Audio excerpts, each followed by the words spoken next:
गेल्या 1-2 दिवसात राज्यात प्रचंड वेगाने काही राजकीय घडामोडी आणि भेटीगाठी आणि बैठका सुरू आहेत। त्यातल्या महत्त्वाच्या कोणत्या आहेत पाहूयात।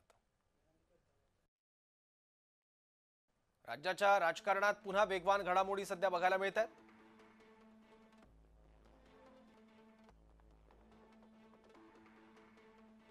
एकनाथ शिंदेंची दिल्लीवारी आणि बैठका खासदारांसोबत। सह्याद्रीवर देवेंद्र फडणवीस आणि अजितदादा यांची बैठक।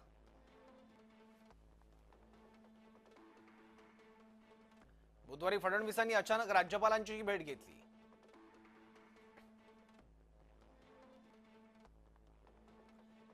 देवेंद्र फडणवीस अजित पवारांची गुरुवारी सकाळी वर्षावर बैठक। त्यानंतर अजितदादा मुख्यमंत्री आणि तटकरे यांची सह्याद्रीवर बैठक। सह्याद्रीवरील बैठकीला धनंजय मुंडेंचीही हजेरी।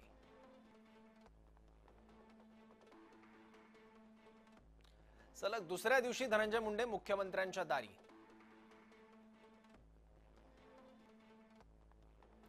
धनंजय मुंडेंची मंत्रिमंडळात कमबॅकसाठी धडपड सुरू आहे का?